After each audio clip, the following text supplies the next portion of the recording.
And we are live. SBtalksports, real takes over fake debates. Sean Webb, real takes over fake debates. We are back. It's Friday. Make sure you guys like, make sure you guys share, make sure you guys subscribe. And also shout out to the sponsor of the show, Swift Energy. Go to swiftenergy.gg. Use code RTOFD to get 20% off every time you order. Shout out, it's Friday. I'm feeling great. You know, I can proudly wear my gear again. Feeling good, proudly wearing my gear. We're gonna get into that in the show. But how you feeling today, brother? I'm feeling good, man. It's Friday. Got a lot of stuff to talk about. Got some NFL to talk about. Final Four NFL. Got some NBA to talk about, of course. Coaching hires. So, yeah, definitely looking forward to tonight, man. Shout out to everybody in the chat already. Appreciate y'all, of course. Appreciate y'all in the chat.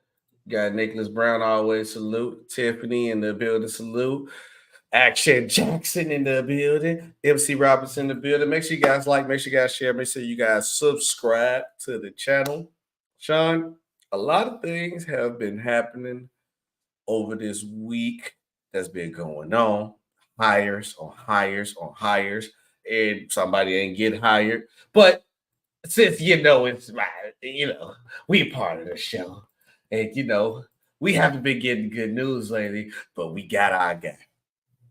Jim Harbaugh leaves Michigan, which I know he didn't want to do, but he had no choice. But hey, we'll take it. It's better for us.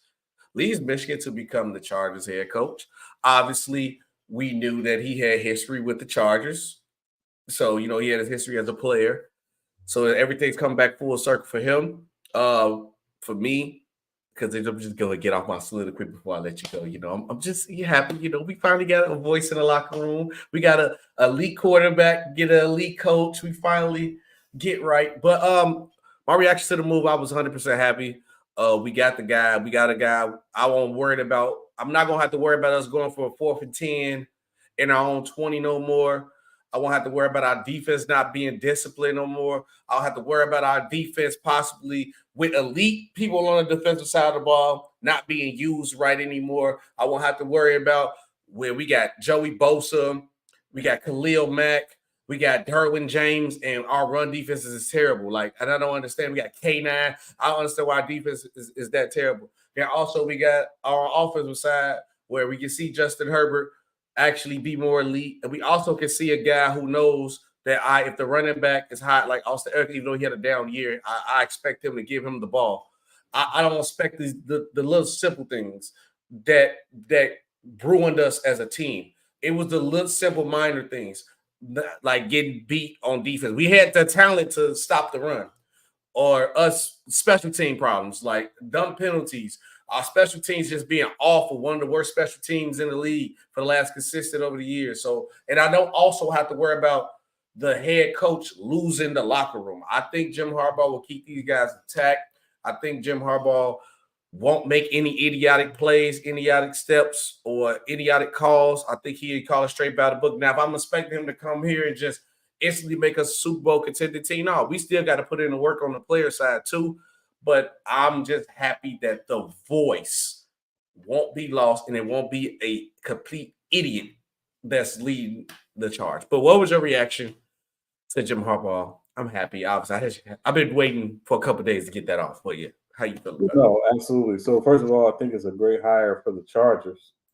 Mhm. I think it's a great hire for the Chargers because obviously, he might be the most credible Chargers coach hired really since Marty Schottenheimer, if we're being honest. So I think it was a great hire for the Chargers. I was actually surprised he chose the Chargers. I understand why he did it, but I'm surprised he did it for a couple reasons, which I think you and I talked about a little bit earlier. But certainly for the Chargers, it's a home run hire. You know what you're getting. You're getting a guy who comes in. He understands how to build a winning program in both college and in the NFL. Yes. Guys seem to, respond to him. He seems to get the most out of teams. I think it's a great hire for the Chargers. When we were ranking, the head coach openings and the openings this offseason, I had the Chargers second behind the Falcons. Yes. Was the best job open. If the Bears was available, then I probably would have dropped us a 3. But once the Bears job, because I'm like, just with the money and the picks, yeah. So, but they kept their guy. Yeah, shout out, Chicago Bulls Central. Shout out my boys, Shad Bulls Podcast. They called it. Yeah, absolutely. So so I think there was definitely a, it was a smart move for the Chargers to make that move. Again, I thought if Jim Harbaugh was going to come back in the NFL, it would have been in the NFC, just so he wouldn't have to face his brother until the earliest the Super Bowl or the playoffs. Now you may be seeing, John in the wild card, So when you just look at the Falcons and you look at that division is very winnable if they, get the right, quarterback, obviously, because they have a lot of talent. So I thought he would have chosen the Falcons job. But, again, great hire for the Chargers. The big thing for the Chargers, I think, 2 things. One, the Chargers got to be relevant in L.A. You can't be irrelevant in L.A. No, you can't. And so Jim Harbaugh leads them, makes them relevant in L.A. And I think, obviously, the second thing, you have Justin Herbert. But the cap situation, I think, is going to be, a serious question because I think there's going to be some guys who were on the team last year who were big parts who may not be there next year. And I'm looking at 3 in particular: Khalil Mack, excuse me, Austin Eckler, and Keenan Allen. And again, can they work the finances out to get those guys back? At least 2 of them. So we'll see. But good move for the Chargers. Yeah, I think because the guys that we have love being Chargers, but maybe not Khalil Mack because obviously Khalil Mack came later. But Bosa, Derwin, I think we can. We're gonna find a way to make it happen because you don't bring this Jim Harbaugh in, and I know he probably asked that question coming into the situation. Like, okay, what we gonna do with the team? This is what I want to do with the team. Because you're not gonna come to a situation of a team with the talent that you have, knowing the cap problem that might come in, and you don't have a game plan. And I guarantee he probably knew who the I don't know why I'm forgetting the name of the GM off top of the head they hired. I guarantee. They haven't hired a GM yet. So no, I thought they did. No, I think we did. I thought we did. Hold on, let me check. Let me check again. I could have sworn we did. No, okay, no, we didn't. The Raiders hired our former GM because when I seen it, I thought it was Tom, and Tom got hired. Okay, yeah. So no, we didn't want yet, but possibly with Jim Harbaugh, he's probably gonna have a say so with it. Which I think they just gonna give him the tip of the nod. 1, because it's Jim Harbaugh. 1, he was the catch, and then 2, he has ties with us, so they give him the respect. Hey, this is what I want as GM. And I already know they're gonna probably come in with a game plan to set everything up. I hope my main thing for this that I want to see done, we gotta get another target, another consistent target for Justin Herbert. We got early pick in the draft. I don't care if we get the tight end from Georgia or we go get another receiver. If we could probably sneak off Diggs for the low, because I've been hearing rumblings with that. I don't think Devontae Adams going nowhere with Pierce getting rehired. I think you try to go out there and sneak a solid receiver out, because QJ didn't pan out how we want him to be. And then we also got to fix the Austin Eckler situation. So I would want to see a tight end or another solid receiver to add to the offense. Defense-wise, maybe add like another guy in the middle, another big body on the line. Maybe if we lose something, like if we lose Khalil Mack, I want another DT, another big guy out the middle, another replacement, maybe rush on the side. I know you probably can get too much for Khalil Mack because of his age, but if we lose anybody, I need to see it replaced with youth or something, because we still got to add more to this team to be more solidified, honestly. Yeah, and I wouldn't give up on QJ just yet. I mean, rookie receivers sometimes are up, sometimes are down, so I wouldn't give up on him just yet. He could, pan out very well. And again, it's probably going to maybe a different offense. Obviously, I think, with Jim Harbaugh coming in, different offense. The question for me is, do you keep Kellen Moore? So I think that would be, an interesting. He might let him go. And again, I think, everybody knows that, obviously Kellen Moore has had success as an offensive coordinator, both in Dallas and last year with the Chargers. Do you want to keep that continuity with him and Justin Herbert? So, it's going to be an interesting, offseason for the Chargers, but, we'll see. With good hire. Good hire, yeah. Ralph, I'm not 100% sure if I'm going to do a Royal Rumble stream, because I might be going to my second job later after I leave my first one. And then by the time I get done with that, the Royal Rumble might be over. If not, I'm going to see if Goat want to do it. If you want to stream so y'all can, I'll let you want to go do the Royal Rumble stream. I have no problem with that, but we'll talk about it. But one more thing about the Jim Harbaugh thing. I wonder if like him and Jay Herbo probably already talking. Let's see what he wanted, like you said with Kellen Moore. But if we was to give up somebody, Sean, I would not mind getting rid of Mike Williams if we had to get rid of receiver, because he stay injured, he's inconsistent. I think we need like that speedy, make a play type of guy. We don't have that. We got Keenan Allen, possession guy, he can catch it, not really as fast. Same thing with Mikey. And then QJ is not really as fast. We need that playmaker. That's what I would want to see us grab, a playmaker.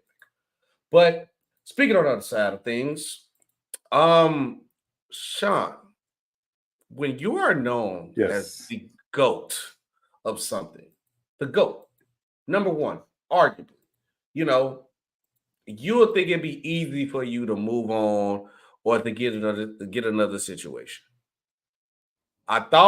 Remember I told you, we texted, we were talking about this, and I was like, when Jim Harbaugh got signed, we was like, oh yeah, I'm surprised he didn't take the Atlanta job. And I was like, the Atlanta is all in on Bill Belichick. I was wrong. Why has nobody hired Bill Belichick yet? So I think it's a couple of reasons. Nobody doubts, his legendary status, right? We know what he's done, been to 9 Super Bowls as a head coach, won 6 as a head coach. You can't dispute that. He is 50 wins away from Don Shula's record for all-time wins. I don't think anybody can dispute that. But I do think there are a couple things that when these organizations, if they've had conversations about Bill Belichick, they probably talk about. Number one, is he a long-term answer? No, he's not a long-term answer, right?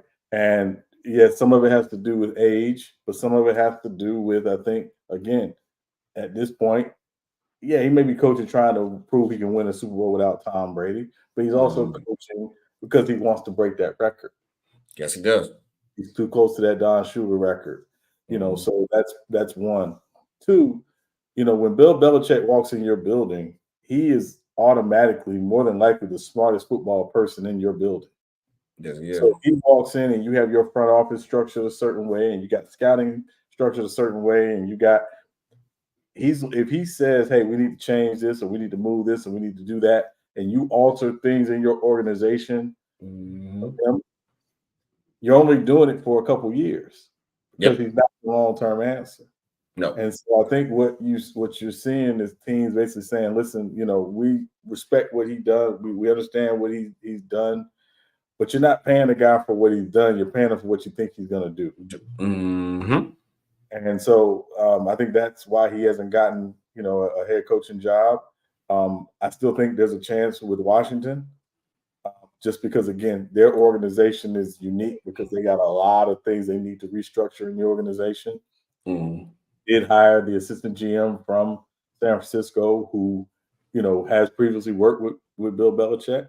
And perhaps that's a good fit when you just look at the organization.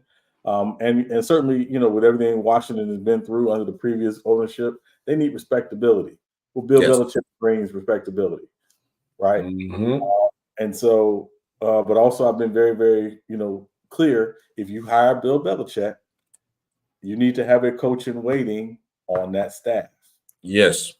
You got to already know who's next, like the Patriots did. They already knew who was next. Already knew who was next. So it's a smart move on their part. I think any team, whether it's Washington, and again, I'm saying Washington because I don't think Seattle is at all for Bill Belichick. But if you're Washington, you got to have a coach in waiting on that staff. So that would be the key. But we'll see. I still my belief Washington will hire Ben Johnson, the offensive coordinator from Detroit, and my belief is Seattle will hire Dan Quinn. But before I get to my point on the this topic, are you surprised that Washington didn't get Eric B a chance at head coach? I'm sure they've talked to him. Right. I'm sure they've talked to him. Yeah. Again, I think it's this is a new ownership group, right? And this ownership group and has no ties to Airbnb. Ron Rivera and the previous administration playing Airbnb. So I don't know if he's an option to stay there as the offensive coordinator, or if he has to go find another OC job again, or if let's say he go back to Kansas City, for example, potentially.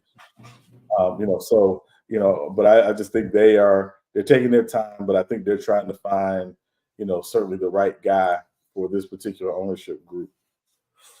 Yeah. So, okay, for me, I know he chasing 15 a number, right? If he go to Washington, he gonna be playing for another, unless they do a whole roster change, he gonna take about 5 years. He gonna win like 5 games a year. He gonna take that man a long time to get. He gonna have to play his contract out fully to get them 15 wins. But no, I'm actually kind of shocked.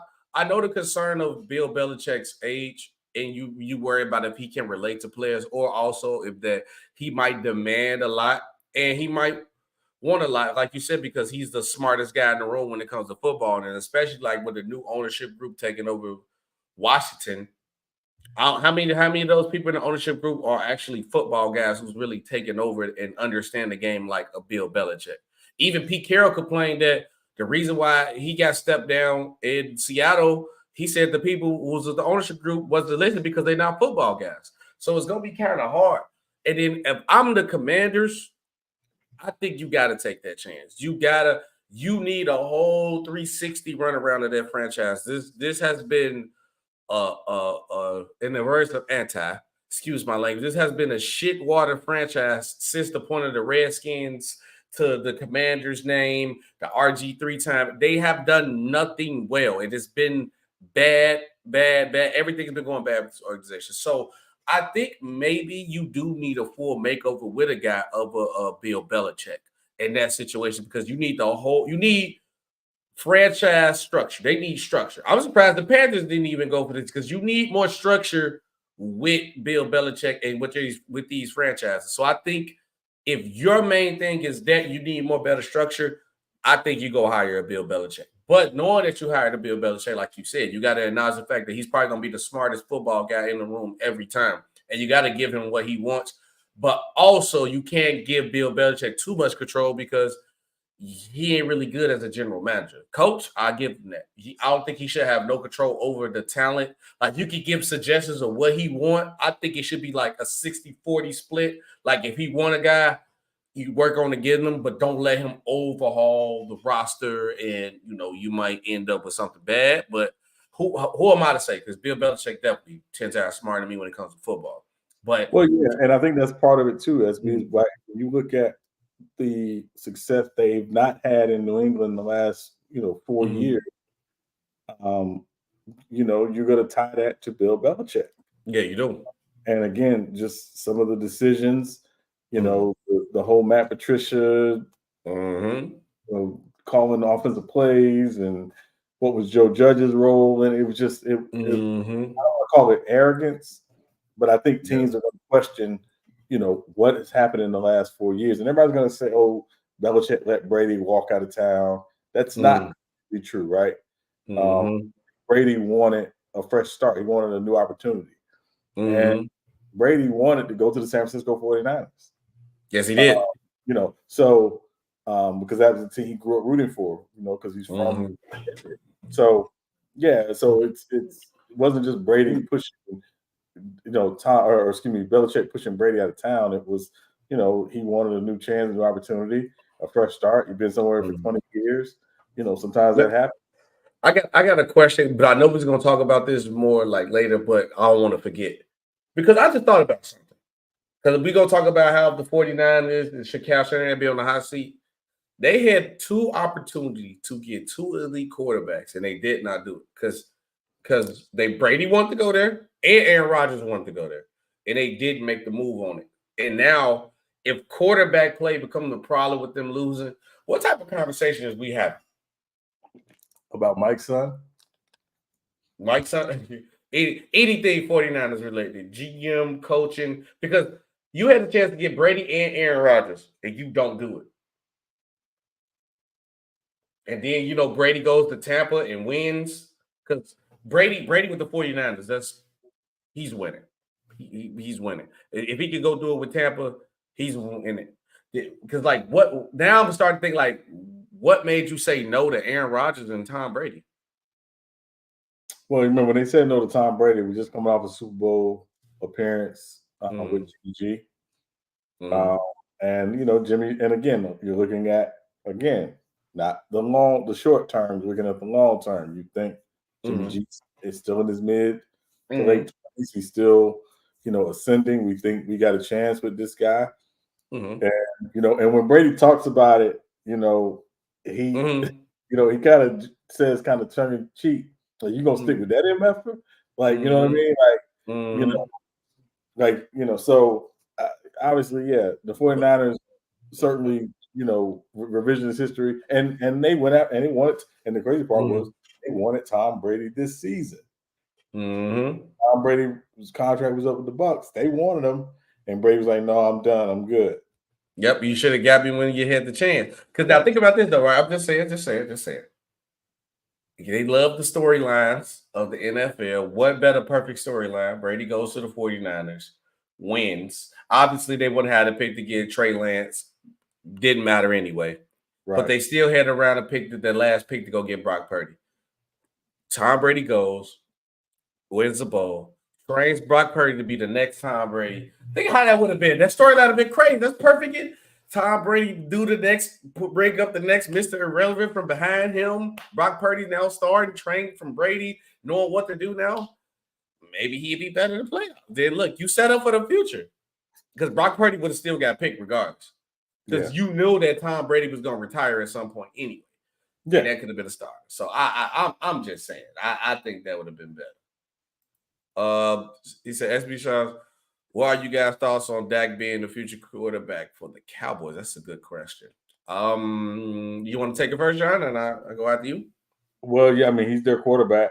He's going to be there. He's not going anywhere. If he's not on the roster, he's still a $59 million cap hit.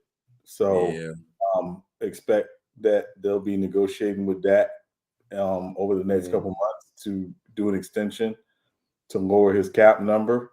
And it was smart business for the deal that Dak signed, the 4-year, $160 million deal that he signed, because he knew there was going to be more money with the new rights deal. And the fact is whether you like Dak or not, he's played well enough to justify continuing to be the Cowboys quarterback. Yeah. So he's not going anywhere. I think Chris, I think he definitely, will be in a Cowboys uniform next season unless says get me out of here, and I just don't see. No, I don't see that either. That happening. So yeah, he'll be extended, and they'll figure it out. My thing on Dak is he will be the Dallas Cowboys quarterback, because obviously sometimes with Dallas like the Lakers fans, bro. Y'all go crazy over everything. If you ain't playing right, you gotta go. And if you play right, we want to keep you. It's always gonna be a back and forth seesaw every week, because I done seen it with Dak. Like when Dak was killing, Dak is the guy. Dak MVP. Dak is this. Dak is that. That's that. So as he play trash, Dak a bum. Because honestly, like, Dak didn't play great last game, that last game they lost, but he was not the reason that they lost. Their defense was god awful. Like they was getting Swiss cheese demolished when they during that playoff game. That the Packers, Jordan Love coming out there looking like prime Aaron Rodgers, Aaron Jones looking like prime Adrian Peterson out there just running through the whole team. So, because this is my question that I ask everybody when they say get rid of Dak. One, you got to worry about the cap hit. But who is there available right now to just replace Dak that's going to take the Cowboys to where you want to go? It's no quarterback available that's elite. You got what? Justin Herbert signed. Patrick Mahomes definitely ain't going nowhere. Lamar Jackson is good. Trevor Lawrence is good. I'm trying to think of like the elite guys. Tua's locked in. Like, where can you go get another guy? Who you want? Daniel Jones? Like, is nobody here to replace him? Do you want to take a chance with a rookie? You might as well just wait. Give Trey Lance a chance at that point. So my only problem is, like, my man said that I know that Dak is going to still be with the Cowboys. Now, you could talk about how long you want to extend them with the extension. I don't know about that. You could tell him play another year, but he played good this year. But it's nobody else available to replace Dak that's going to play at the level or to get the Cowboys to where they want to go. So you're stuck with them. You're eventually just stuck with Dak. You're just stuck with that. Yeah, and again, I think the thing is if you don't fire Mike McCarthy, why would you get rid of Dak? Yeah, it don't make sense. You got to clean the whole house around. I think they can add more to their defense. I think because the Cowboys been hyped about their defense, overhyped a little bit too much, because I never seen a defense that only really depend on home run plays and cannot stop the run with the people that they have. They have to add, and I don't know what their cap situation look like off the top of the head, but they got to add something else to that inside. Like, I love Michael Parsons, but don't look as good stopping that run when you go straight at him sometimes. Yeah, he's a speedster. He can make moves, get to the quarterback, make spectacular plays. But what about the ins and out, the in between, the dirty work plays? What is you getting out there to stop that running back? Because you got to do that. Now, when that'll be great. But the same problem is him and Bland. They just go for the home run plays. Sometimes they need to bring a voice in. Now, did they hire a defensive coordinator, right? Or no, not yet? Because I think they fired their last one, right? No. I mean, they still have Dan Quinn. He's interviewing, I believe, for the Seattle job. So okay. So yeah. Yeah, because I would say, I don't know, maybe you go get a different voice, or you gotta just get big better guys on the inside, bro. Because that run defense is awful. Besides, honestly, Lawrence and Parsons, for me, anybody else can get their job replaced on the inside. I'm sorry. Because those just like your two-man guys for me. I don't care about nobody else. Because the effort, I don't care about any other name you can tell me on the inside. The effort and the way they got ran through on the run, everybody's job should be on the line. I don't care who you are. Point blank, period. What Timmy say? Remember when the 49ers asked for Lamar Jackson off season 2? Yeah, man. Everybody, I don't know though, because Sean gave me the mindset, and I had to start realizing this. Like, I was thinking of the weapons with the 49ers have with Lamar Jackson. It'd be probably one of the best offenses ever. But Kyle Shanahan liked the standstill guy, so he probably wouldn't even use Lamar Jackson right anyway. So he looked nice with us on Madden because we didn't know what to do with it. But in real life, I don't know if Kyle Shanahan, even though he's the quarterback whisperer, I don't know if he would have done the right thing. But obviously, with the other side of Bill Belichick, Falcons hired Rams defensive coordinator Raheem Morris as their head coach. My reaction was shocked to see this happen because I just thought they was all in on Bill Belichick because the Falcons' jobs is a beautiful job to have. Like you got receivers, O-line is cool. Obviously, you can always make your O-line better. You got Bijan Robinson at running back. You got a solid, a great defense. The defense was nice last year. You really only got to question that quarterback and head coach. You just need that voice, and you need the guy that sling the rock. Who wouldn't want that job? Then now you come as a head coach, you could get your guy as the leader of the team, and then you can make your voice heard through everybody else. But so I was shocked because I thought Bill Belichick had this job locked in. I was wrong. But what was your reaction to Raheem Morris getting hired as a head coach and taking Bill Belichick's spot?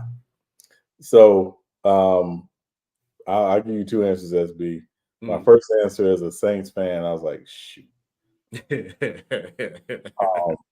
Because he is like that as a coach.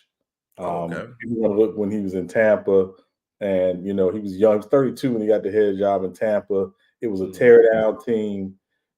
Their second season, they went 10-6 and just playoffs. And guys like him, they buy into him. When he walks into a room, he's kind of one of those kick guys that kind of captivates you. One of the reasons why Tampa wanted him because they saw him as the next kind of Mike Tomlin, but they also didn't do the best job. They had a plan basically to tear down the team and build it in the draft, right? So there was going to be a lot of up and down. There was a lot of up and down. And again, he was a young guy, or whatever. So fast forward, he's been around. He was in Atlanta for a while. He was a wide receivers coach at one point when Julio was there. He also was a coordinator 1 year, which is where that's really his side of the ball. He was an assistant head coach under Dan Quinn, as well.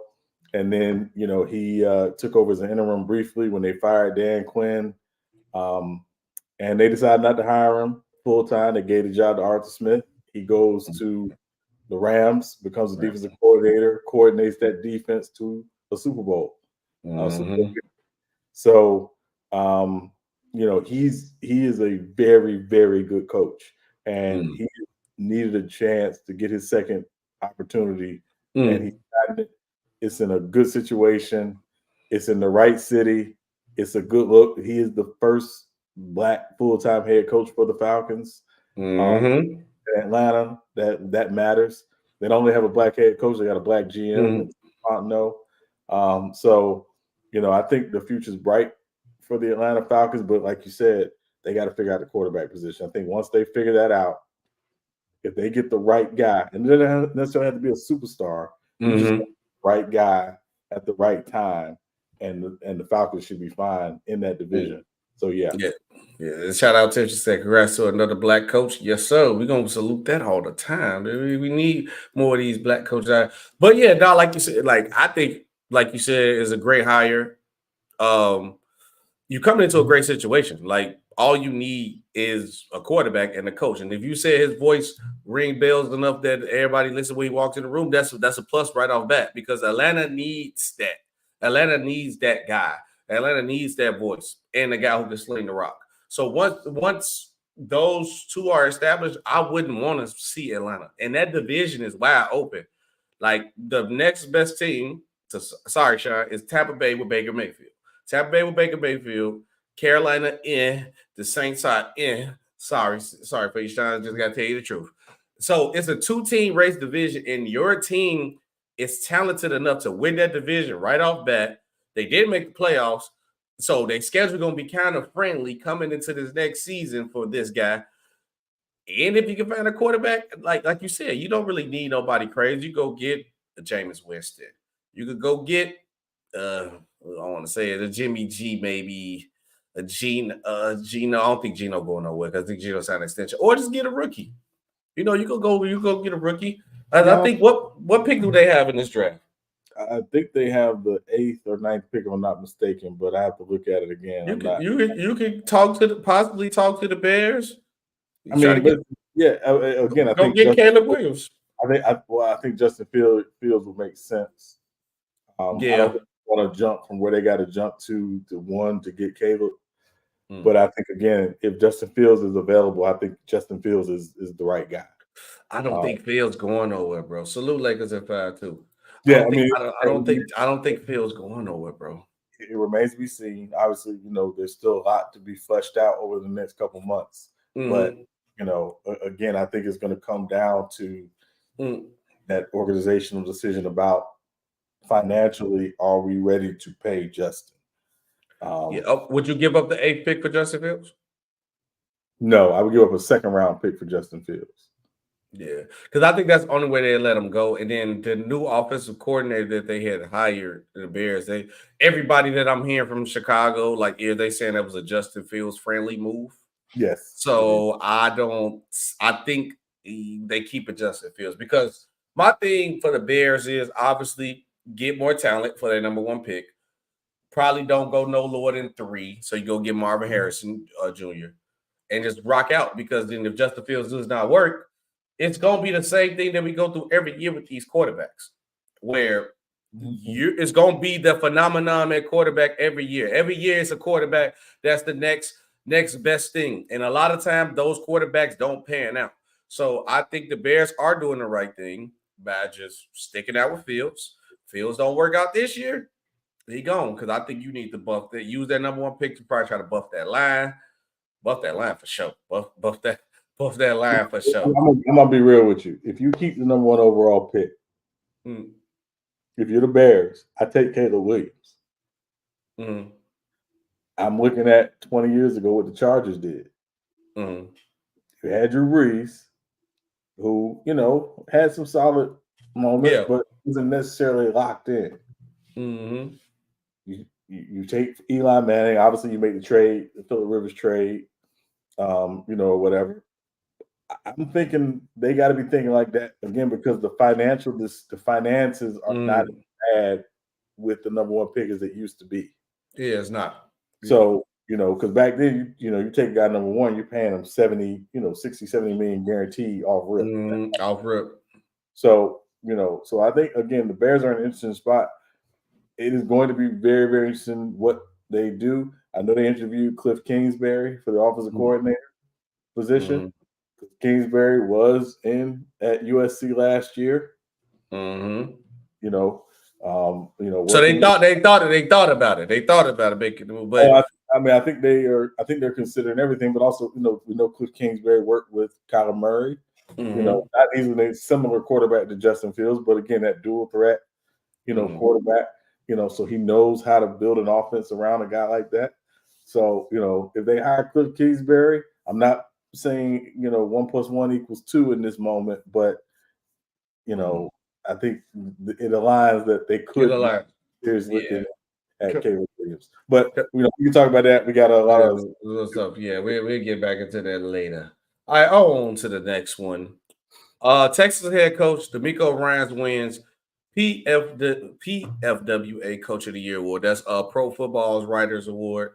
I don't think they announced the official NFL Coach of the Year, but I know it really has been between him and the Lions head coach Campbell. So, and I think they might have to give it to him if they ain't announced it yet. He just took the Lions to the NFC Championship game. Unless they do like the NBA, do they vote at the end of the season, right? I don't know why they take so. Before we get into this, why do they take so long in announcing the award? If the votes are in, just announce it right at the end of the damn playoffs and make it easier. Well, it's because they had an NFL awards show. That's why, So remember the NFL. Oh, they do the award show now too. They do the award show. Oh, it's called NFL Honors. They do it the night before the Super Bowl. So when did they start doing this? Last year? It's been going on probably 7, 8, 9 years easily now. I never watched one then. I never paid attention to that. I swear, I never paid attention to it. But I don't really like the award show thing, man. Because it takes too long to announce it. Then now it's like sometimes the award look weird once you do it in the playoffs after, and then the guy who you voted for don't look like. Imagine if like Dak Prescott win MVP, and everybody gonna look at it bad, even though I know what you're gonna say. It's a regular season award. I know what you're gonna say there, but it's still going to matter. So you still gonna look at it different. But great year by the Texas head coach, D'Amico Ryans. If he was to win the Coach of the Year, I wouldn't be surprised at it because it's like to take a team with a rookie quarterback who was trash last year, and got them to, as good as they is, and your starting quarterback missed 2 games. Hey, you got to tip your head and clap for the man. I think the Texans have a bright future. Their division is not sweet as like the other division we were just talking about because you got the Colts. Looking iffy, but we got to see what's going on with Anthony Richardson because they looked nice with Anthony Richardson. Like you see the potential what it could be with Anthony Richardson. Obviously, I think the Titans is going to go full rebuild mode, especially after firing their head coach. Then you got the Jacksonville Jaguars, who should be great, but they too inconsistent for me. So you have a great chance to run that division with the team you got and to build on what you're already building on. And I think he was the leading charge of that with this young Texas team. You felt it. You felt the bravado. You felt the Texas. He gave them the Texas feel. Like, hey, I almost was. It felt cool. It felt cool rooting for the Texans with him, how he was running the team. It felt cool. I was with the high. Look, who SBP with? I got a ride with our boy with the Texans, and he was like the lead charge of that. He gave them the face, and you could tell how those players played. They came out there, they run through a brick wall for that guy, man. So well deserved for the writers to actually acknowledge this guy. But what you think about him winning that, and then just talk about D'Amico Ryans in general, just off the year you get? I mean, great season. Obviously, nobody had the Texans doing what they did this year. A lot of people had them as the worst team in football this year, going to them or Arizona. So they really, winning a playoff game, winning your division, great season for them. The Sky, again, I think if I'm a Texans fan, you got the right head coach, you got the right quarterback. So I think definitely they are, well on their way. Okay, yeah, I can see it. Hey, MC Robinson said they did the award show before the 28. It's been going on for quite a few years. It's been going on for quite a few years. Okay, at 30 years, I see your comment. But the main reason why I wanted to bring that up because obviously, the hiring of color coaches has went up.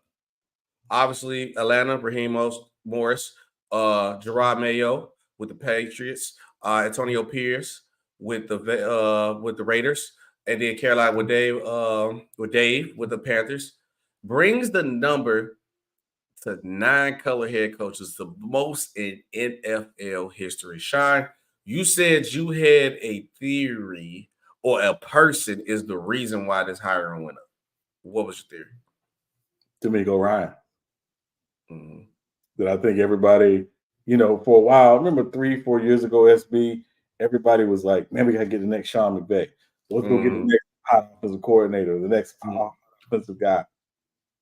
Raheem Morris, Gerard Mayo, and Antonio Pierce all come from the defensive side of the ball. Yes, sir. Right?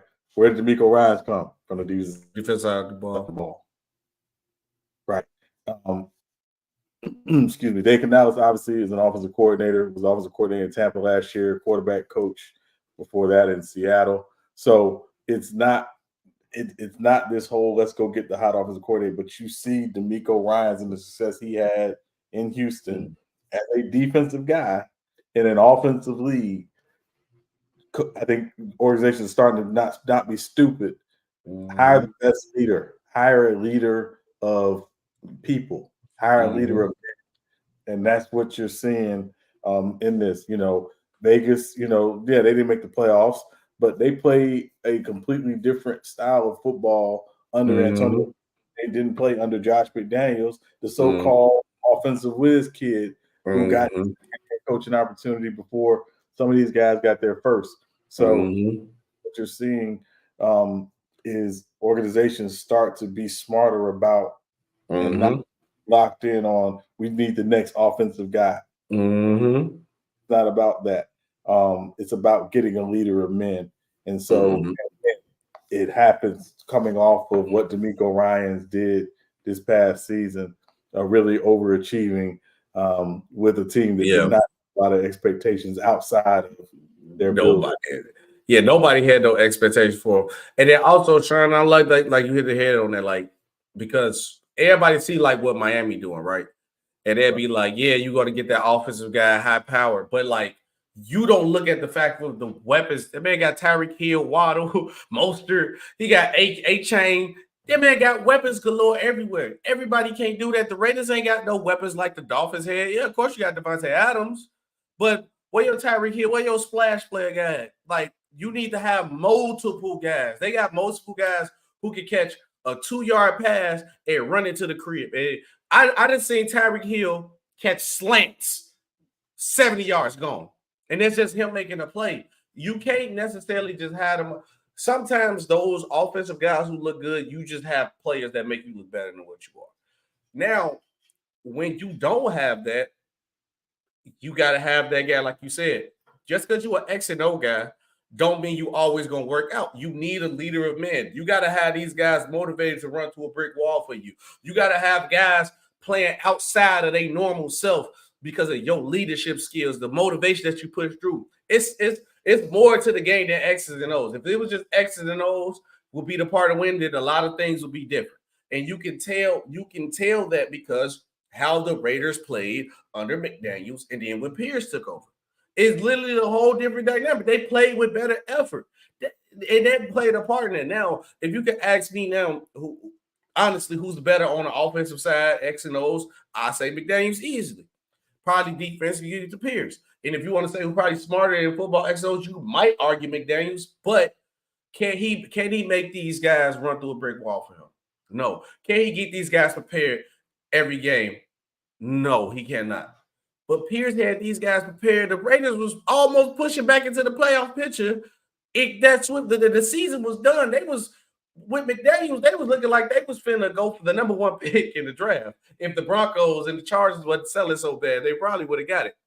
So for me, I think they got to start looking for that because you will see a different dynamic when you got a voice who can relate to these guys. Like, this is not college. These not no students. You can't talk to these guys like kids. So you got to be able to have a voice that can lead men, especially men who's making millions of dollars. And you got to make sure they can come do their job every day and want to be the best at what they do every day and want to come in and do what they want, do their job for you every day because, hey, I'm going to work hard. You my boy. Coach, I got you. But you got to be a leader amongst men, not boys, men. It's a difference. It's a reason why Pram said, perfect example.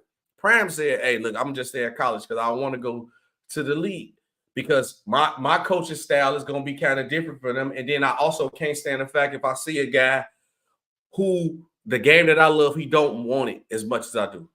You know, everybody ain't built for dealing with that. That's why Pierce did because how you think everybody came to play. So what you think Pierce's leadership skill is different? He don't want to motivate it, but now I'm motivating the guy who don't want to play hard. Now he's playing even harder, especially when you're in a losing situation. But yeah. All right, Sean. So NBA All-Star starters was announced. You know, I got to put us in video mode. What was your reaction to the starters? Let's go ahead and go to the West first. Luka, SGA, LeBron James, Jokic, Kevin Durant. Before we get to the what we like, do you have a problem with anybody in this lineup right now? No. And I agree. And for everybody, also, this is one thing I want to say. For everybody complaining that LeBron is still making it, it's an all-star game. It's a popularity thing. LeBron is always going to make it. LeBron is one of the most popular players ever. GOAT conversation. Shut up with that. That is so annoying, bro. Yeah, that was annoying. Like, it's just getting ridiculous. LeBron just starting and other players who just, it's an all-star game. It's about popularity. Shut up. But for me, too, I don't really have a problem with it. Luka, top 5 player, MVP conversation, balling out. SGA, I think I got SGA as MVP right now for me. I think the best young player, got the best, the Thunder, play-in team to the number 1 seed. You got to talk about that. Obviously, LeBron James is LeBron James. No question asked. At the year 20, he's still playing at the top 2 level. Joker is the best player in the league. And then, it's Kevin Durant. Now let's go to the East side. East side. Now, I ain't going to lie, Sean, I might have a problem. But Tyrese Halliburton, Joel Embiid, Giannis Antetokounmpo, Jason Tatum, Dame, Dollar. Do you have a problem with anybody in this lineup? No. I do. I'm sorry. I know you got a problem with. I hear who you have. Dame should not be started, bro. Dame should not be started, bro. Dame should not be started. You could have put Brunson. You could. So here's the thing, right? And this is why I don't. And with an all-star game, I don't care who starts or who comes or who's a reserve. To me, if you start your reserve, it doesn't matter. Dame was going to make the all-star team, right? Dame is one of the 12 best players in the East, so I had no issue with Dame as a starter. That's why I said I don't really care. But once again, I can't complain too because, like same thing I just said about Bron, it's a popularity kind. People, the most popular guys are going to get in. But I'm happy that Tyrese Halliburton got the nod as a starter. That's well deserved. Well, I think they got that right. They got them right. Yeah, and remember, it's for the starters. It's 50% fan vote, 25% player, 25% media. So somewhere in that mix, Dame was considered, the starter. Yeah, so that's why I can't be as mad at, but I wouldn't mind seeing like a Brunson or Scotty Barnes, Kobe White. You know what I'm saying? Somebody in that now play. But no, I ain't too mad at it. I ain't tripping on it. I think they got it right, especially with I'm glad Tyrese Halliburton got in, and I think they got the West to the West. I think the West starters was easy. You had no choice. This was gonna be your start lineup. You had no choice. East was shaking up. Who you taking? Who you taking out the West? Well, no. So I'm not saying I'm taking anybody out the West. I'm saying that there's guys in the West that I thought if they even named a starter, I wouldn't have been mad with it. Who you got? Who you thinking that could have also been a starter in the West? Well, we're gonna make our reserve. Oh, reserve. Okay. You gonna put it in reserve. I just want to hear one. You could just give me one name. You could give me one. That's what I wanted you to say. I thought you said your MVP. But obviously, okay. We go into the NBA All-Star reserve prediction. So, Sean, who I know you said the West was kind of hard to pick, so let's knock out the East.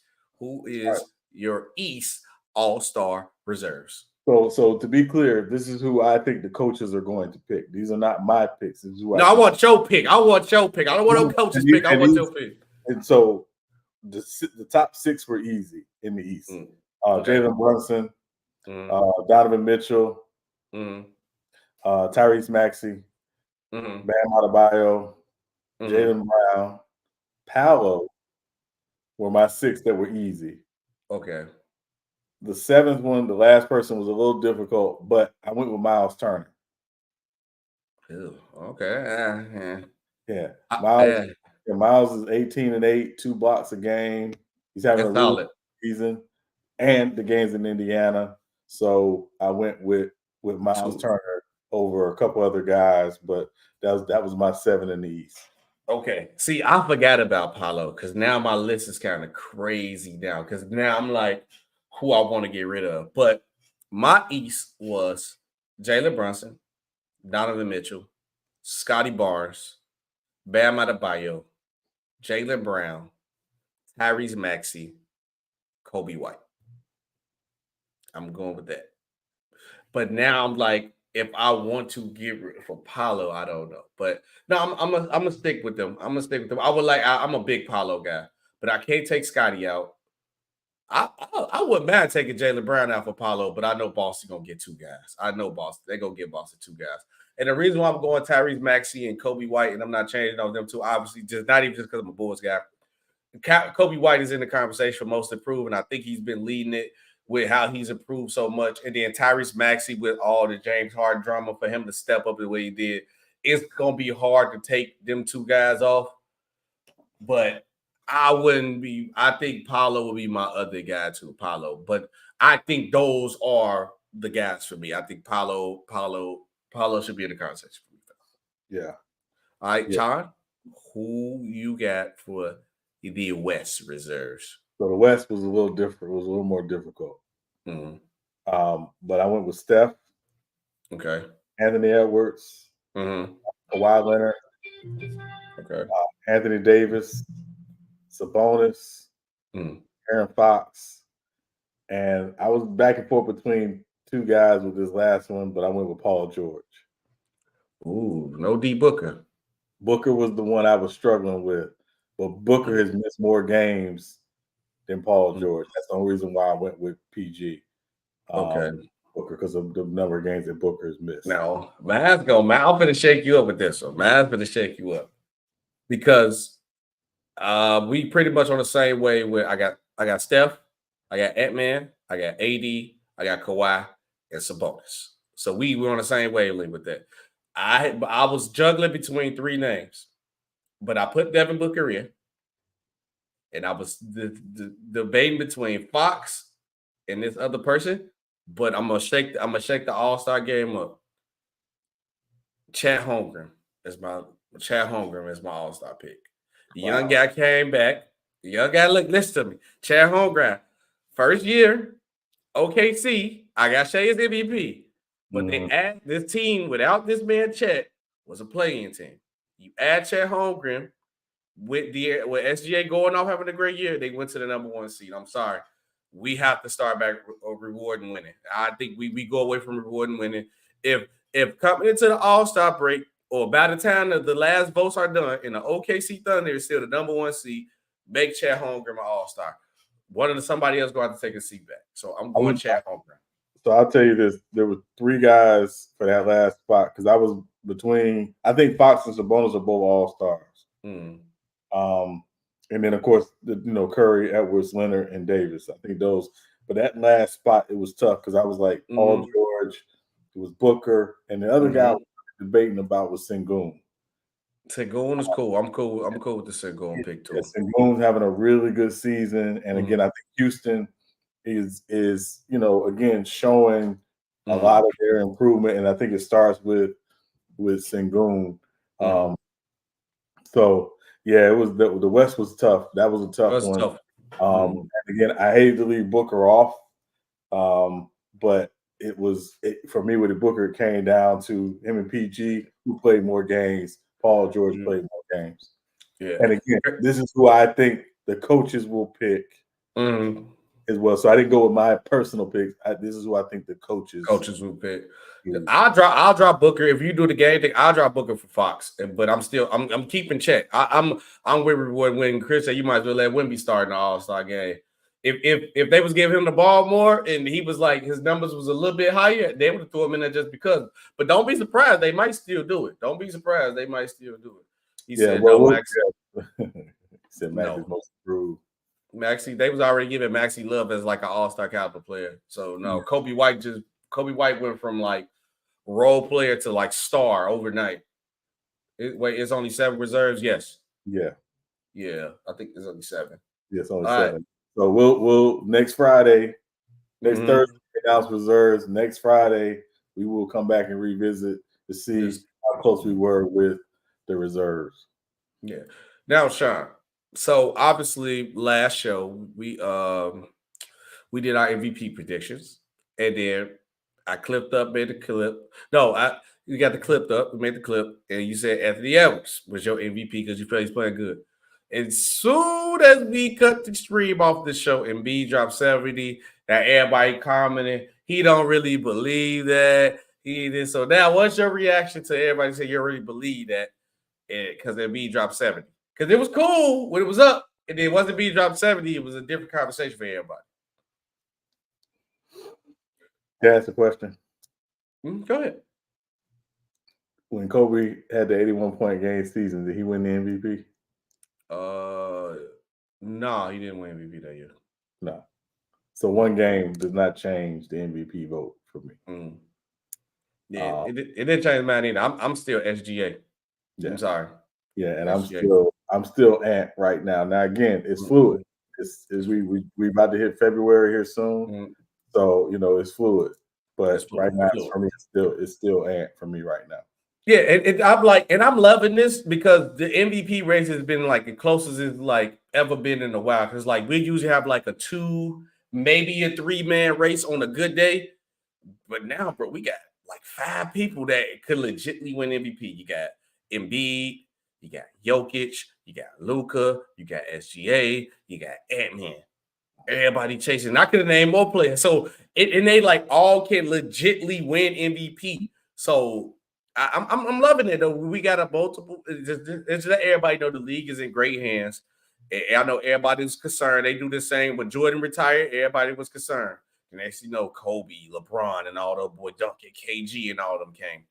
Then when Kobe and Duncan and all them guys was done, we still had Bron. We got Steph. We got KD. We got, you know what I'm saying? We kept going. Then now we going with KD, Bron, Steph on the tail end. Now we got Jokic, Giannis, SGAs, Lucas. So we in great hands, y'all. We in great hands like State Farm. But yeah, I'm still going SGA MVP, and Sean still got Anthony Edwards, and ain't gonna change. Yeah, right now, yes. Yeah. Yes. So, Sean, I could honestly say I believe, you know, if anybody else in the chat listening, and you heard somebody else, let us know. But I could have sworn, me and you, especially you, was the first person to call out Adrian Grillin, because I told him his name was not going to be Griffin until he showed and proof. Looked like he would never be changed. He's going to be Adrian Grillin. But this man got fired after 43 games. I know you definitely called out his defensive schemes because he was playing defensively wrong. The Bucs defense had been terrible. A lot of hero ball was going on, not a ball being passed around. But what was your reaction to him being fired? Was you shocked? What was it? Or you just like, not surprised? You know, I was a little surprised only because he had 43 games and they were obviously 30 and 13. Now I know people are going to say they didn't play a tough schedule and blah, blah, blah. I get it. I understand, you know, stuff like that.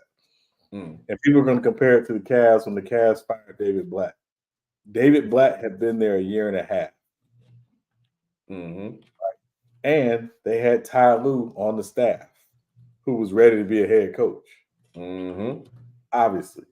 So the difference is once Terry Stotts left, if you fire Adrian Griffin, you don't have Terry Stotts to promote to be the head coach, who's been a very good head coach in the NBA. So that's why I was surprised they did it. But that said, I think they, certainly, they made a decision. And to me, if they don't win it all or they don't make the finals, this is going to be a very, very interesting situation. Jeez, Luka got 65. Wow. Yeah, that's what I was just saying. Hey, yo, what quarter is it? It's early in the fourth quarter, yeah. Sean, it's bro, he finna score 80. Yeah. I'm gonna turn into the game, but he finna score 80. He better get 80. He bet, bro. It's 9 minutes left. God, you sure you want to change your MVP vote? No, listen. What was my MVP vote before we started the season? You remember? It was Luka. I believe. Okay. Let me check. We can check. Hold on, wait. Is this the NBA awards? Yeah, Luka Doncic. Yeah, you did have Luka Magic. My Tatum stock ain't helping me out. But Tatum in MVP conversation, but he good. But what the I'm gonna have to how many points he had a quarter? That's we got that just threw me off a little bit. Luka, bro, what is going on in the NBA, bro? Yeah. I'm saying he better get 82. He better get 82. I need him to get 82 tonight. I need 82 tonight too. Everybody just said I need 82 out of Luka tonight. Bro, and he's shooting efficient. Sean, he's 23 for 30, 11 free throw, 8 and 13. Good God, bro. Yeah. If that's what Sturdy talking about, bro, I'm not going to hear all that about SB. Do you still believe in Luka and all that? Because he had 41 at halftime. God, and he coming into the fourth with he getting set down. If they do that, they bogus. Yeah, they might just be giving him a break because they only up 11, so he'll be back. Yeah, he'll be back. Hopefully they'll go. That's crazy. All right, that's crazy. But okay, back. Okay, yeah. Let's go ahead. I might have to watch this. I might have to watch history. So let's go ahead, get back to the show because we go ahead and end it off. Real quick. The next part of the second half of that, Luka got 65. It's crazy. That just threw me off. Doc Rivers agreed to be the head coach of the Bucks. Real quick, because let's talk about. I already talked about football. Talk about these playoffs. I guess this is just a guy. You just need a guy with a voice. You're not going to get no X and O's, no crazy specialty with Doc Rivers. So I hope they don't think Doc Rivers just going to come and bring this just master class of a defensive plan. He's a motivator. He's a mover of guys. He's sometimes a leader, but he does not change. He does not change his game plans and schemes. That's why he got the most 3-1 leads blown, because once you figure out Doc Rivers, it's over with. I just think this move is just a motivational push for me. So I don't really give this A+ grades to C+. It's just a Band-Aid over a gunshot wound to me, honestly. And I also think if Doc Rivers does not be successful with this job, I don't know if he'd get another head coaching job. So, I mean, I think we won't really see the value of Doc Rivers this year. I think it'll be more next year. Mm-hmm. This isn't his staff. He didn't get a training camp. He doesn't, you only get limited practice time throughout the season. So how much can he really implement? I think hopefully he might make some tweaks to what they were running schematically, particularly defensively. I would expect them to see more pick and roll with Dame and Giannis in their offense. But, should have been doing that anyway.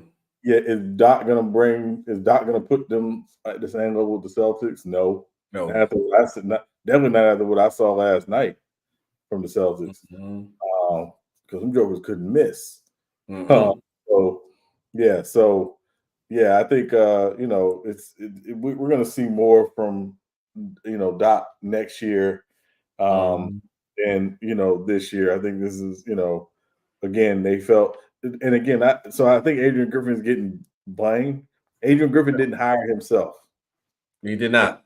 Yeah, Adrian Griffin went to a situation where they didn't need a rookie head coach, but they also didn't have Dame when they had Adrian Griffin. They got rid of Drew Holiday and Grayson Allen. We know what Drew Holiday is defensively. We know Allen is a solid defender. They brought in Dame, who I don't know if Dame has ever played defense like that. No. So, at the end of the day, they put Adrian Griffin in a situation where, they wanted him to, be, Eric Spoelstra or Greg Popovich or, and he's a first-year head coach. Yes. So, had he gone to another situation, maybe. I think had he stayed in, had he gotten a Toronto job, because he was in Toronto for years, under Nick Nurse, maybe Adrian Griffin be doing just fine because that team doesn't have the level of expectation that Milwaukee has getting Dame. So now again, Doc, we know what Doc is. I'm just glad I don't have to hear Doc on ESPN anymore. Oh, good God, no. Yeah, that man sound like he choking on 5 Popeyes biscuits. I know. It's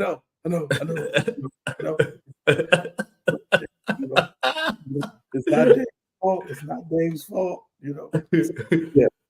So that's why he got had.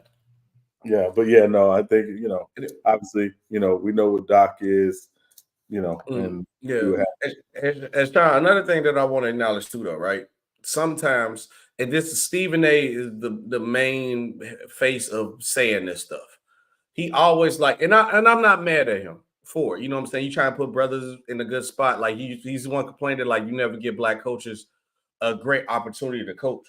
But sometimes you got to realize that it's also better to go in a situation with a young team and you can build the foundation up yourself and build it up, and you can mold the team into you. Because I don't care what Adrian, even if they would have kept Drew Holiday, Adrian Griffin could not come in there and mold the team to him. This team already done won a championship.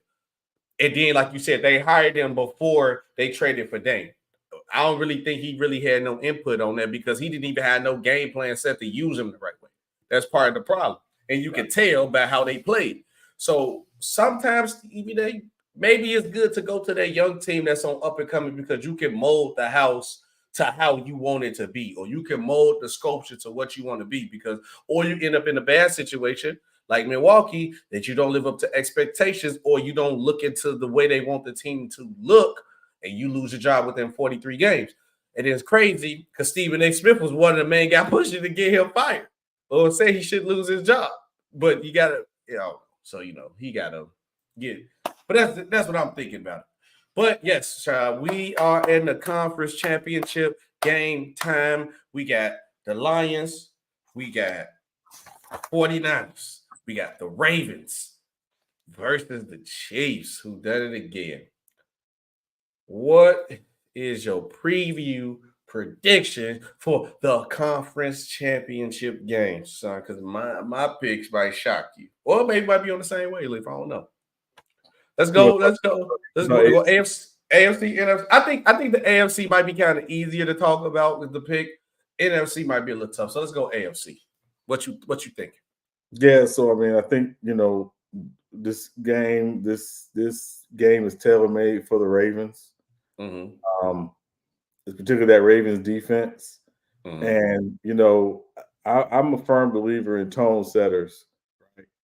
And the Ravens have 3 tone setters that I think will come out and will do something early in the game that will really tell you how that team plans to play. Roquan Smith, who you know well, obviously. Favorite linebacker. Like I said, I love Roquan. Yeah. Patrick Queen and Kyle Hamilton. Solid.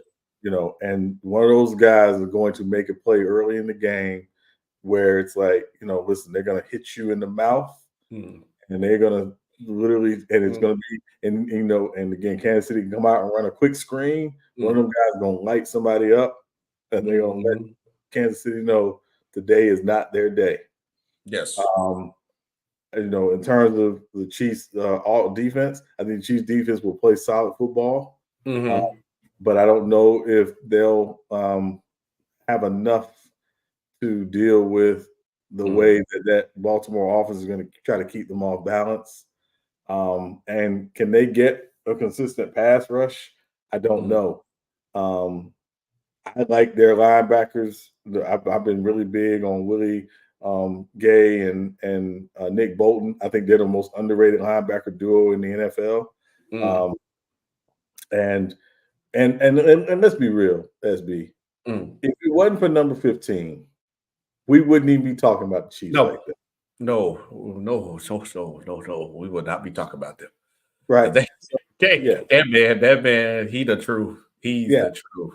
Yeah. Now, on the other sideline, there's a dude that has had a lot of the same success number 15 has had, except he hadn't gotten to the Super Bowl. And this is the year he gets to the Super Bowl. The Ravens win. They win this one. This is the game tailor-made for them. Yes. Winning by 6. See, for me, now, Andrew, like I said, number 15 is the truth. The truth. I see enough of 15 because my favorite team is in the division. So I know if anybody say Patrick Mahomes the truth, and he the truth, brother. He's the truth. But there's only so much you can do by yourself. Football is the ultimate team sport. And this Ravens defense is going to be more of the truth than Patrick Mahomes. If Patrick Mahomes was to find a way to beat this Ravens team, this be probably one of his greatest Super Bowl runs. I have to give it to him. This have to be one of his greatest Super Bowl runs. But I just think the Ravens defense is too good. And also, I'm glad you brought up Roquan Smith. Have you noticed ever since Ray Lewis has started, remember they did that video with mentoring him and he telling him like what he needs to do to be more active? He came a way better defensive player and better leader. Because if you look back when he first came to the Ravens, right, he was just like trying to fit in and do his thing. He reminded me of like Ray Lewis, or he gives you that energy of Ray Lewis because now he's more talkative. He's leading the defense. He's pointing this and that. And that shows great organizational standards because you got the vets coming in and linebacker because you know what shoes you got to fill at that spot. You got to fill Ray Lewis shoes. And Ray Lewis told him, like, bro, you probably more talented than I was. but it still comes more to the defense. You got a lead talk and everything, and I've been seeing that from Ray Lewis, and that does take that defense to the next level. I just think this Ravens defense is just too good to stop. I think this Ravens defense is going to lead the charge and slow down Patrick Mahomes. Of course, Patrick Mahomes going to make certain plays, but like they can't afford to make those mistakes against this Ravens defense. Right. You keep dropping those passes. You can't be throwing the risky passes as Mahomes because the Ravens defense is going to make you pay for it. And the Ravens defense is going to make Lamar Jackson's job so easy that I don't think Lamar Jackson will have to play out of a pocket game. I think if Lamar Jackson give you about 250 to 300 and maybe 2 tutties, I think the Ravens win easily. He don't have to do too much. If Lamar give you more than that, the game sign, seal, deliver, write the check, and pay it off. So I definitely got the Ravens. I just think their defense is just too good. The defense win championships. And this is probably one of the best defense we've seen in a while. So I'm definitely going to Ravens also too. Okay, so let me throw out something real quick. Just the scenario: the Chiefs win the game if the Chiefs win the game if Patrick Mahomes go Super Saiyan. Patrick Mahomes just have to take the game. That's it. And Patrick Mahomes has to take the game, and the Baltimore Ravens defense just doesn't look the same. Because I even think if Lamar Jackson have a great game to take care of the ball, but if that Ravens defense don't beat the Ravens defense, that's it. That's the only way it happens. Okay. The Chiefs win this game if the Chiefs win the game if they are able to dominate time of possession. And I mean dominated. I mean like 2-1, which means Pacheco and Clyde Edwards-Helaire are right the ball. I don't see it happening. I can't see it happening, dog. They don't even sound right saying it in the defense, bro. And I like Pacheco. Pacheco runs like every carry is his last carry, but yes, he does. I don't see it happening. And also, I just think the Ravens, they're the more well-built team. They're well coached. We obviously know that. We talked about Harbaugh earlier. And Andy Reid, again, I think Andy Reid will come out with some things and try to show us some things they haven't seen. But I just don't think it'll be enough. And again, it's the Ravens. They're both the thing that we're gonna see that's gonna be exciting for the Chiefs is that Jason Kelce might be out there with his shirt off and Taylor Swift for a second because they ain't gonna let that go. Man, let that woman live her life. Jesus, let her live her life. Next. Now, this is the game that I think a lot of people counting one side out and they just guaranteeing that this one team going to win and shine. I disagree, but we got the Lions versus the 49ers. I take the lead on this one because you took the lead on the last one. Sean, I got the Lions winning. I honestly do because what I see from the 49ers against the Packers was not a good sign, was not a good sign. And the Lions are well coached. The Lions are well balanced. Their defense can get after the quarterback. They can cover. Jared Goff, with his experience, because imagine, the Lions have the more experienced quarterback coming into this game. Yeah, Brock Purdy's been to the NFC Championship game for like a quarter, so this is still fresh to him. Jared Goff has led a team to a Super Bowl, and you've seen how he played and how poised he was against the Tampa Bay Buccaneers. Because at a point in time, Baker was coming in, making every throw, getting the Buccaneers down the field. Every time the Lions need to go down the drive, Jared Goff made the simple passes, hand the ball off when need to hand the ball off, kept all the guys poised, didn't lose no control. The Lions played like in the last couple games in this playoff, the Lions have played like they've been here before. So you got a team coming into, which is going to be hard to win in San Fran. I'm not going to deny that. Because it's in San Fran. It's not in Detroit, which I know you got to get out your comfort zone now because you're not in Detroit now. But the Lions have been poised, and you got to give credit to Jared Goff and Campbell. They kept these guys ready to go. And I'm looking at this team where with Gibbs, Montgomery, you can keep up with the running game of the 49ers with Debo and Christian McCaffrey. And Debo is playing because if Debo wasn't playing, that'd have been another shocker. Now you look at the defensive side of the ball. Of course, you got the Bosa's, you got Chase Young, Fred Warner. You got guys who get at the quarterback, nice and coverage. But guess what? The Lions got the same. They got Hutchinson. They got guys too. And it's going to be a nice little rivalry because Gardner Johnson, Debo. So, it's tension. So we're going to get the game that we want. But I'm going to take the Lions. The 49ers have not been really looking the same as how they're supposed to be. And I'm going with the team who got the leader on the field, who's been here before, and going to keep these guys poised. I got the Lions shocking the world and making a Super Bowl appearance, Sean. Got the Lions. Oh, man. This game is very interesting. This matchup is very interesting.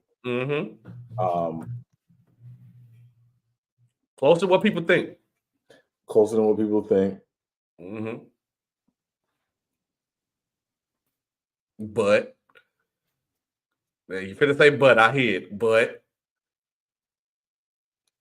I'm taking Detroit. Oh, let's go. Let's go. I know people talk about, what the Niners did against the Packers, which is understandable, right? And everyone's gonna say, "Oh, it was the rain. It was the rain. It was." Packers played in the rain too, y'all. Let's not do that, right? And they could have lost. They could have lost. First of all, I don't think they won the game. I told you that. I think the Packers sold. Jared Goff ain't gonna do that. Jared Goff ain't gonna sell a game like that, Jordan. Well, no, Matt, and I think also, again, Aaron Jones had a pretty good game last week. Coming off the Dallas game, where he was excellent in the Dallas game, obviously. Gibbs and Montgomery, Thunder and Lightning, Warner and Greenlaw better eat their Wheaties because them guys. It's going to be a good matchup. How it's going to be interesting again. I like Ben Johnson, the offensive coordinator. I like him to put some wrinkles that you haven't seen with the Lions this year. To me, the game comes down to the Lions defense, though, and particularly the Lions secondary. They have to be disciplined, right? Because of all the misdirection, all the boot, all that stuff that the Niners like to throw at you. This week, they had to preach discipline. And again, you brought up a name, C.J. Gardner-Johnson. He's going to make a play. He will make a play in this game. Oh, yeah. Him and Debo do not like each other. He's going to make a play this game. He is going to make a play in this game. And I expect the Lions to be very good. Now, again, one thing that teams have shown is if you can blitz Brock Purdy, you got a chance. The Lions, the second half of the season, have been a little more assertive with the blitz. And again, I think it's got to be well timed. It can't just be it's third down, let's blitz. It needs you have to throw it in when obviously Shanahan doesn't expect it. And again, this game's going to come down to the battle of the play callers: Kyle Shanahan versus Aaron Glenn, Ben Johnson versus Steve Wilkes. And obviously, yes, everybody's going to talk about McCaffrey. But for me, if I'm the Lions, my job is not because you're not going to take McCaffrey out of the game, right? We know what McCaffrey. No. You can't let McCaffrey dominate the game. Right? Dominate the game. You got to try to keep him in check and save for really one or two runs against Green Bay. I thought Green Bay did a pretty good job against Christian McCaffrey. So and Debo, Debo's cleared, but is Debo 100%? No. But the problem is too, though. You got to understand the Lions. I think they tight end is out, and Frank Ragnow. They start, Frank Ragnow was questionable too. I think Ragnow's playing. Their left guard is out. Josh Johnson. I think he's out. I think Porter's playing. I think he's playing. He has, he has no injury designation for Sunday, which means and Ragnow practiced Friday, and he's not on the injury report. So Ragnow's playing. But they will be without Jonah Johnson. That's his name, Jonah Johnson. Jonah Johnson. Ooh, that's it. But everybody, it's the playoff. Everybody hurt. Everybody hurt. Yes. So I'm taking Detroit. So give me Detroit by 3. An update on Luka. 1 minute left, 139 left, 4-point game. Luka got 70. He ended up getting 70. So he might have set him for a while and then set him too long. God dog it. Yeah, I wanted to see 80. But that is the show, Sean. Before we get up out of here, we got to talk about it. It's episode 47. Who you picking at number 47? Number 47. Oh man. You got one? I got one just because I because of the nickname. One. Andre Karolinko, AK-47. Best nick. That's the best. One of the best nicknames ever. That's the one of the best nicknames ever to have with the number 4. AK-47 is one of the best nicknames. Who you got? I'm gonna say John Lynch. John Lynch. I'm gonna say John Lynch. Yeah, I'm gonna say John Lynch.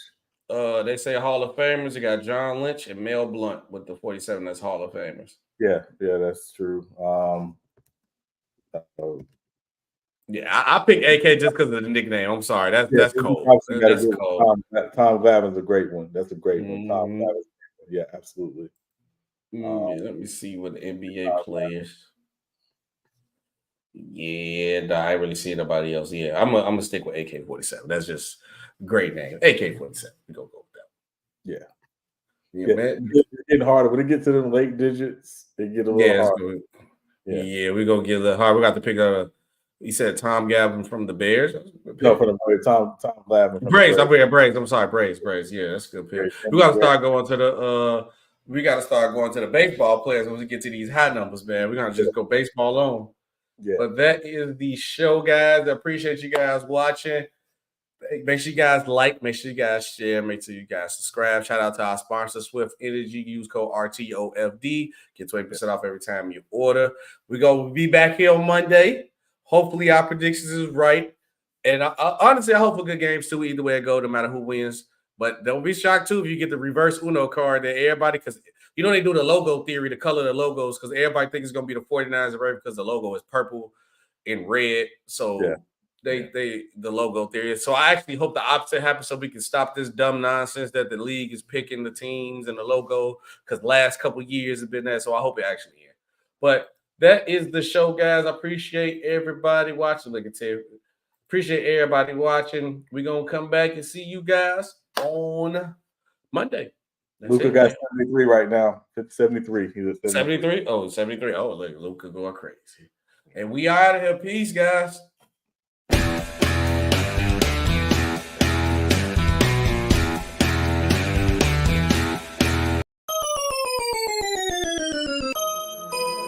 Rucker Man.